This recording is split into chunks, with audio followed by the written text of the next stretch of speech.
नमस्कार, जनादेश में आपका स्वागत है। मैं हूं आपके साथ खुशबू सिंह। खबर शुरू करने से पहले एक नजर आज की हेडलाइंस पर। हेडलाइन के प्रायोजक है सुशीला चैरिटेबल ट्रस्ट, जहां लोक हित और विकलांग लोगों की सहायता करना ही है कर्म, जिसका एक ही नारा जनहित में योगदान कराना।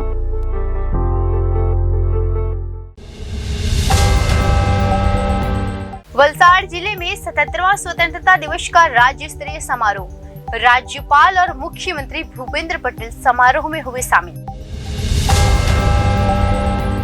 लाल किले से देश को 10वीं बार संबोधित किए प्रधानमंत्री नरेंद्र मोदी।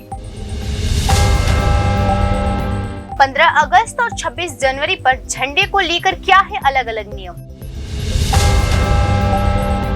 राष्ट्रपति ने 76 वीरता पुरस्कारों को दी मंजूरी, 4 कीर्ति और 11 शौर्य चक्र शामिल। प्रधानमंत्री नरेंद्र मोदी ने 77वां स्वतंत्रता दिवस की दी बधाई, देशवासियों से कही विशेष बात। ये थी अभी तक की बड़ी और अहम खबरें। अब समाचार विस्तार से। वलसाड़ जिले में 77वां स्वतंत्रता दिवस का राज्य स्तरीय समारोह, जिसमें राज्यपाल और मुख्यमंत्री भूपेंद्र पटेल शामिल हुए। आज वलसाड़ जिले में राज्य स्तर पर 77वां स्वतंत्रता दिवस मनाया गया। फिर शहर के सभी महत्वपूर्ण स्थानों को तिरंगे से रंग बिरंगी रोशनी से सजाया गया। पूरा शहर दिवाली की तरह जगमगा उठा। हर तरफ तिरंगे की रोशनी से शहर देशभक्ति के रंग में रंगा दिखा। समारोह में राज्यपाल और मुख्यमंत्री भूपेंद्र पटेल शामिल हुए। प्रशासन ने सभी तैयारियों को अंतिम रूप दे दिए। मुख्यमंत्री करोड़ों रुपए को विकास कार्यों का लोकार्पण किए। साथ ही आज पुलिस परेड, पुलिस बल प्रदर्शन और विभिन्न सांस्कृतिक कार्यक्रम आयोजित किए गए थे। कार्यक्रम को सफल बनाने के लिए पुलिस विभाग ने करीब 1500 पुलिस कर्मियों को बाहर से बुलाया था।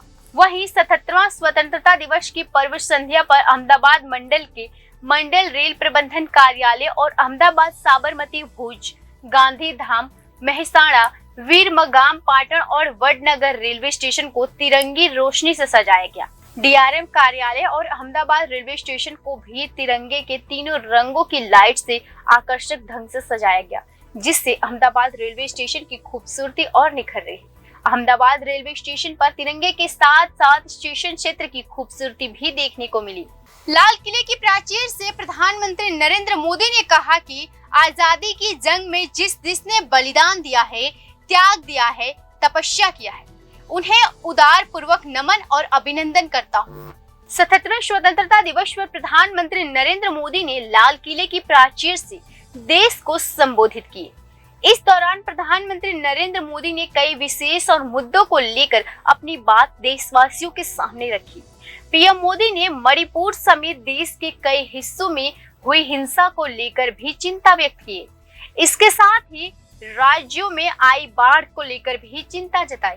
उन्होंने कहा कि केंद्र और राज्य सरकारें मिलकर देश भर में शांति स्थापित करें और विकास कार्यों को आगे बढ़ाने के लिए काम करेगी। मणिपुर में पिछले कई दिनों से चल रही हिंसा को लेकर भी पीएम मोदी ने अपनी चिंता व्यक्त की। पीएम मोदी ने कहा कि पूर्वोत्तर के कुछ हिस्सों में, खासकर मणिपुर में हिंसा बेहद ही चिंताजनक है। यहाँ महिलाओं और बेटियों के खिलाफ किए गए अपराध ने देश को शर्मसार कर दिया है, लेकिन कुछ दिनों से वहां शांति की वापसी हुई। पीएम मोदी ने कहा कि वहां की राज्य सरकार और केंद्र वापस शांति स्थापित कर रही है और जल्द ही पुरानी स्थिति बहाल हो जाएगी। उन्होंने कहा कि आज पूरा देश मणिपुर और वहां के लोगों के साथ कंधे से कंधा मिलाकर खड़ा है। इस बार प्राकृतिक आपदा ने देश के अनेक हिस्सों में अल्पकालीन संकट पैदा किए हैं। जिन परिवारों ने इस संकट को सहन किया है, मैं उन्हें सभी परिवारों के प्रति अपनी संवेदना व्यक्त करता हूँ। राज्य केंद्र सरकार मिलकर उन सभी संकटों से मुक्त होकर तेजी से विकास की ओर आगे बढ़ेंगी, ये विश्वास दिलाता हूँ। पीएम मोदी ने आगे कहा कि इतिहास में कुछ पल ऐसे आते हैं जो अमिट छाप छोड़ जाते हैं। उनका प्रभाव सदियों तक रहता है और कभी कभी शुरुआत में वे बहुत छोटे लगते हैं, लेकिन बाद में अनेक समस्याओं की जड़ बन जाते हैं। हमें याद है कि 1200 साल पहले इस देश पर आक्रमण हुआ। एक छोटे से राज्य में छोटे से राजा की पराजय हुई, लेकिन तब पता नहीं था एक घटना भारत को 1000 साल की गुलामी में फंसा देगी और हम गुलामी में जकड़े गए। जो आया लूटता गया। पीएम मोदी ने कहा कि आज युवाओं ने दुनिया के पहले 3 स्टार्टअप इकोनॉमिक में भारत को स्थान दिलाया है। उन्होंने कहा कि देश में अवसरों की कमी नहीं है, जितने अवसर की जरूरत होगी उतने अवसर निकाले जाएंगे। आप प्रयास करिए, सरकार आपको अवसर प्रदान कराएगी। पीएम मोदी ने कहा कि हमारे पास लोकतंत्र, जनसंख्या और विविधता है और यह त्रिवेणी भारत के हर सपने को साकार करने का सार्थ करती है। प्रधानमंत्री नरेंद्र मोदी ने लाल किले से पिछली सरकार पर हमला बोलते हुए कहा कि साल 2014 में जनता को महसूस हुआ कि देश को अब स्थायी सरकार की जरूरत है, जिसके बाद जनता ने 30 साल बाद देश को एक पूर्ण बहुमत की सरकार बनाई। आपने हम पर भरोसा जताया, जिससे मेरे अंदर बदलाव यानी रिफॉर्म करने की हिम्मत आई। आज इसी का परिणाम है कि देश तेजी से विकास कर रहा है। पूरी दुनिया हमारी ताकत मान रही है। हमने कोरोना के बाद भी हार नहीं मानी। ये सब आपके भरोसे का ही परिणाम है। प्रधानमंत्री नरेंद्र मोदी ने कहा कि विश्व भर में भारत की चेतना के प्रति, भारत के सामर्थ्य के प्रति एक नया आकर्षण है, एक नया विश्वास पैदा हुआ है। यह प्रकाश पुंज भारत से उठा है, जो विश्व अपने लिए ज्योति के रूप में देख रहा है। हम आने वाले वर्षों में दुनिया को राह दिखाएंगे। हम जो भी करेंगे, जो भी कदम उठाएंगे, जो भी फैसला लेंगे, वो आगे 1000 साल तक अपनी दिशा निर्धारित करने वाला है, भारत के भाग्य को लिखने वाला है। पीएम मोदी ने कहा, आज दुनिया भर में हमारी अर्थव्यवस्था 5वें स्थान पे है। अगर देश इसी तरह से काम करता रहा तो जल्द ही हम दुनिया की 3 सबसे बड़ी अर्थव्यवस्था में शामिल हो जाएंगे। आज दुनिया भर की रेटिंग एजेंसी हमारे अर्थव्यवस्था की तेजी को देख रहा है। ये सब आपके भरोसे और लग्न के कारण हुआ है। देश में मुख्यतः 15 अगस्त और 26 जनवरी को भव्य ही कार्यक्रम किए जाते हैं। इन दोनों अवसरों पर झंडे को लेकर अलग अलग नियम भी है। देश अपना 77वां स्वतंत्रता दिवस मना रहा। पूरा देश आजादी के पर्व में डूबा हुआ है। देश भर में आजादी के कार्यक्रम रखे गए हैं। मुख्यमंत्री कार्यक्रम देश की राजधानी दिल्ली में होता है, जहां प्रधानमंत्री नरेंद्र मोदी लाल किला पर ध्वजारोहण करते हैं। इस बार भी यही परंपरा निभाई गई। प्रधानमंत्री नरेंद्र मोदी ने लगातार 10वीं बार लाल किला पर ध्वजारोहण किया। लेकिन क्या आप जानते हैं कि 15 अगस्त को 26 जनवरी दोनों अवसर पर झंडे को लेकर अलग अलग नियम है। आपने झंडे को लेकर 2 शब्द अवसर सुने होंगे, एक ध्वजारोहण और दूसरा झंडा फहराना। आप सोच रहे होंगे कि दोनों एक ही शब्द ही तो है। क्या आप भी ऐसा ही सोचते हैं? तो आप गलत हैं। दरअसल दोनों में बड़ा अंतर है।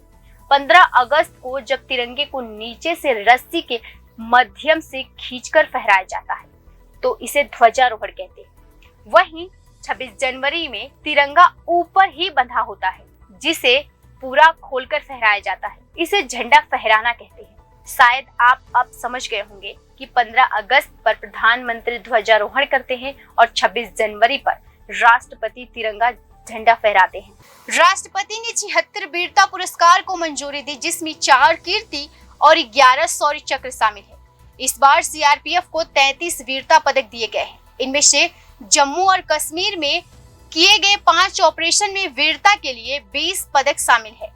वहीं नक्सल उग्रवाद प्रभावित इलाकों में 4 ऑपरेशन में वीरता दिखाने वाले जवानों को 13 पदक दिए गए हैं।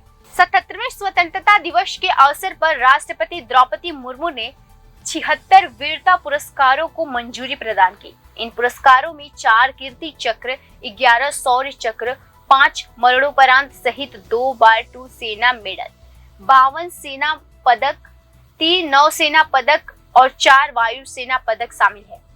इसके साथ ही राष्ट्रपति ने सेना के लिए 30 मेंशन इन डिस्पैच को भी मंजूरी दी है। आर्मी डॉग बंधु और वायुसेना के एक कर्मी को विभिन्न सैन्य अभियानों से योगदान देने के लिए इस वीरता पदक से सम्मानित किया गया है। बता दें कि अशोक चक्र के बाद कीर्ति चक्र और शौर्य चक्र भारत के दूसरे और तीसरे स्थान पे बड़े शांतिकालीन वीरता पुरस्कार में से एक है। रक्षा मंत्रालय ने एक बयान में कहा, राष्ट्रपति द्रौपदी मुर्मू ने स्वतंत्रता दिवस 2023 की पूर्व संध्या पर सशस्त्र बलों और केंद्रीय सशस्त्र पुलिस बलों के कर्मियों के लिए 76 वीरता पुरस्कारों की मंजूरी दी। इनमें से 4 कीर्ति चक्र 5 मरणोपरांत सहित 11 शौर्य चक्र, 2x2 सेना मेडल, 52 सेना पदक, 3 नौसेना पदक और 4 वायुसेना पदक शामिल हैं। बयान में कहा गया है कि मरणोपरांत कीर्ति चक्र में सम्मानित होने वाले में दीपक कुमार दास, राजकुमार यादव, बबलू राभा और संभा राय। ये सभी केंद्रीय रिजर्व पुलिस बल के कर्मी थे। शौर्य चक्र प्राप्त करने वाले 5 कर्मियों में सेना के विमानम स्क्वाड्रन मेजर विकास भांभू और मेजर मुस्तफा बोहरा शामिल हैं। राजपूताना राइफल्स के हवलदार विवेक सिंह तोमर और राष्ट्रीय राइफल्स के राइफलमैन कुलभूषण मंटा को भी यह पुरस्कार प्रदान किया गया। प्रधानमंत्री नरेंद्र मोदी ने 77वां स्वतंत्रता दिवस की बधाई दी। देशवासियों से बात कही कि आज पूरा देश आजादी का जश्न मना रहा। आज 77वां स्वतंत्रता दिवस के मौके पर पूरा देश आजादी के रंग में रंगा हुआ नजर आ रहा है। प्रधानमंत्री नरेंद्र मोदी ने ट्वीट के जरिए देशवासियों को बधाई दी। प्रधानमंत्री नरेंद्र मोदी ने 77वें स्वतंत्रता दिवस के अवसर पर देशवासियों को बधाई दी। उन्होंने अपने ट्विटर हैंडल पर ट्वीट कर कहा, आप सभी को स्वतंत्रता दिवस की अनेकानेक शुभकामनाएं। आइए इस ऐतिहासिक अवसर पर अमृतकाल में विकसित भारत के संकल्प को और सशक्त बनाएं। जय हिंद। आज स्वतंत्रता दिवस के मौके पर लाल किले पे हो रहा कार्यक्रम बहुत खास होने जा रहा। इस कार्यक्रम में देश से 1800 विशेष मेहमानों को आमंत्रित किया गया। इन मेहमानों की सूची में सरपंच, किसान उत्पादक संगठन योजना से जुड़े लोग, प्रधानमंत्री किसान सम्मान निधि योजना के लाभार्थी, प्रधानमंत्री कौशल विकास योजना के प्रतिभागी, नए संसद भवन सहित सेंट्रल विस्टा परियोजना का निर्माण करने वाले श्रमिक शामिल हैं। आज पूरा देश 77वां स्वतंत्रता दिवस का त्योहार मना रहा। लाल किले पे ध्वजारोहण करने से पहले प्रधानमंत्री नरेंद्र मोदी राजघाट पहुंचे। उन्होंने आजादी के इस पर्व के दिन देश के राष्ट्रपिता महात्मा गांधी को श्रद्धांजलि देते हुए उन्हें नमन किए। पीएम मोदी ने आज लाल किले पर 10वीं बार ध्वजारोहण किया। अभी तक सबसे ज्यादा ध्वजारोहण का कीर्तिमान देश के प्रथम प्रधानमंत्री पंडित जवाहरलाल नेहरू के नाम पर है। उन्होंने 17 बार ध्वजारोहण किया। उसके बाद इंदिरा गांधी ने 11 बार और मनमोहन सिंह ने 10 बार ध्वजारोहण किया है। प्रधानमंत्री आज जैसे ही ध्वजारोहण करने लाल किला पहुंचे, उन्हें गार्ड ऑफ ऑनर से सम्मानित किया गया। इसके बाद उन्होंने 10वीं ध्वजारोहण करते हुए पूर्व प्रधानमंत्री मनमोहन सिंह के रिकॉर्ड की भी बराबरी कर ली। 77वें स्वतंत्रता दिवस पर लाल किले पर पीएम मोदी द्वारा ध्वजारोहण के बाद वायुसेना के हेलीकॉप्टर से फूलों की वर्षा की गई। फिलहाल के लिए इतना ही। खबरों में बने रहने के लिए देखते रहिए जनादेश।